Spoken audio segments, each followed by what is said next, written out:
Rakkaus on ruma sana. Rakkaus on ruma sana. Kaipaus soi kauniimpana.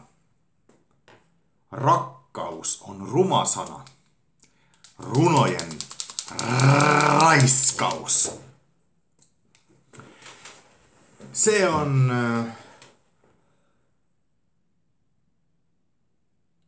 Ismo Alanko, Antti Alanko, Sielun veljet igal juhul. Üks laul. Ja tänane õppetund sisaldab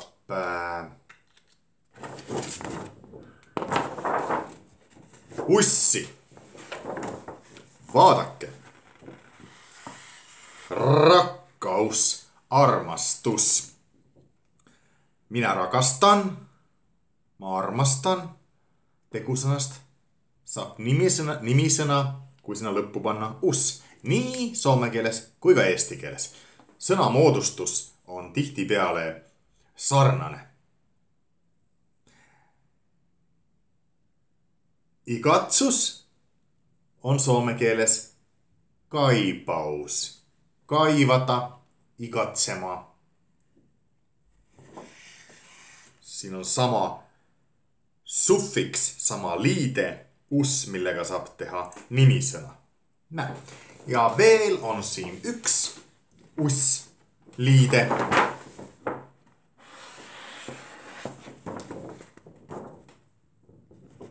Raiskaus. Vägistamine. Eesti keeles on kasutatud selles samas sõnas mine liidet, mis on üks teine sõnamoodustuse huvitav suffiks. Niisiis, armastus on kole sõna, igatsus heliseb ilusamini. Armastus on kole sõna, luuletuste vägistamine. Vot, niisugune seisukoht. Kas armastus on kole sõna soome keeles? Rakkaus. Kas see on kole? Või mitte? Sellest räägib see laul. Ja te võite otsida selle YouTube'ist. Rakkaus on ruma sana. See on loo pealkiri. Aga selle pisikese soome keele tunni teemaks oli us. Ma võiksin anda siia pikka nimekirja tegusõnadest, millest saab teha samamoodi nimisõna selle ussiga. Aga alati see ei ole uss. See võib olla ka midagi muud. Nagu see mine. Sel juhul on ta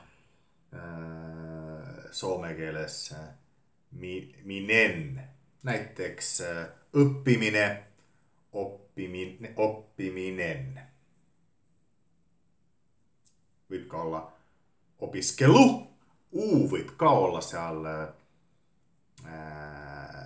üks selline liide, millega saab luua nimisõnu. Opiskeleminen, opiskelu. Mis nende erinevus võiks olla? Väga suur ei olegi, aga ju kui mõlemad sõnad on tekkinud omal ajal, siis järelikult on neid ka vaja. Mis ussõnu sulle veel tuleb meelde soome keeles? Mõtle lihtsalt selle peale. Sest see ongi soome keele õppimise juures eestlasele kõige vahvam, ma järeldan, kuna soomlasele on eesti keele õppimise juures kõige põnevam just sõnamoodustuse erinevad võimalused. Sest tegelikult meil on ju eesti keel ja soome keel on sugulaskeeled ja meil on kõik need vahendid oma keeles olemas, millega saab teises keeles mängida. mitte ühegi teise keelega, ma mõtlen germaani, slaavi, balti keeltega sellist asja ei ole. aga Eesti ja Soome vahel on. ja küll see on ilus